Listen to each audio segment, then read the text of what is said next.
మీ అందరికీ తెలుసు కదా, రాష్ట్ర కవి నాకు గుంటూరు శేషేంద్ర గారు ఎంత ఇష్టమో. గుంటూరు శేషేంద్ర గారు మన తెలుగు కవి, ఆయన ఎంత ఇష్టమో నాకు హిందీ రాష్ట్ర కవి రామధారి సింగ్ దినకర్ గారి కవిత కూడా నాకు చాలా ఇష్టం. పరశురాంకి ప్రతీక్ష. చాలాసార్లు నేను ఓటమిలో ఉన్నప్పుడు రామధారి సింగ్ దినకర్ గారి పరశురాంకి ప్రతీక్ష చదివి చదివి ధైర్యం తెచ్చుకున్నవాడు. అలాంటి చదువుతున్నప్పుడు जब मैं दिनकर जी की इन पंक्तियों को सुनता हूं तो मुझे अपने संघर्षशील प्रधानमंत्री जी की छवि दिखती है. मैं वो पंक्तियां सुनना चाहता हूं. वसुधा का नेता कौन हुआ, भूखंड विजेता कौन हुआ, जिसने ना कभी आराम किया, विघ्नों में रहकर नाम किया.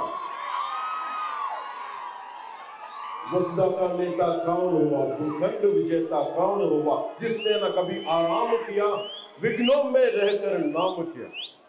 అంటే ఈ కష్టాల్లో ఎదిగిన వ్యక్తి విశ్రాంతి తీసుకోవాలా, ఏమైనా తిట్టండి, అలా ఎదిగిన వ్యక్తి. तो ऐसे ही कभी आराम न करने वाले और विघ्नों में भी नाम करने वाले हमारे नेता आदरणीय प्रधानमंत्री नरेंद्र मोदी के साथ खड़े होने के लिए पुणे की जनता से आह्वान करने आया हूं.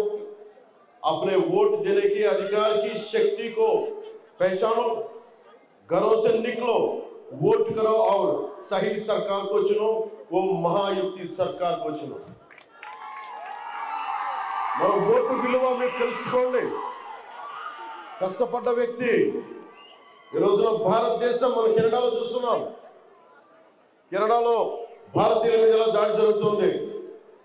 ఇది సనాతన ధర్మాన్ని పాటించే నేల. ఇలాంటి ధర్మాన్ని పాటించే నేలకి ధర్మాన్ని పాటించే ఒక ప్రధానమంత్రి గారు ఉన్నారు.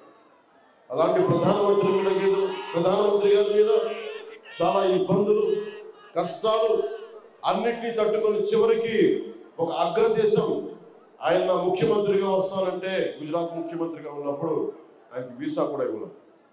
కానీ అన్ని తట్టుకొని, అవమానాలను తట్టుకొని, అన్ని తట్టుకొని నిలబడి ఈ రోజుకి ఆయన తిట్లు తింటా మూడవసారి ప్రధానమంత్రిగా అయి 10వ స్థాయి నుంచి వచ్చిన 10వ స్థానం, ఆర్థికంగా 10వ స్థానంలో ఉన్న భారతదేశాన్ని 5వ స్థానం నుంచి తీసుకొచ్చి 5వ స్థానానికి తీసుకొచ్చి ఈ రోజున 3వ స్థానంలో పెట్టబోతా ఉన్నారు. ఇది జరగాలి అంటే మీరందరూ, మనందరం సహకరించాలి.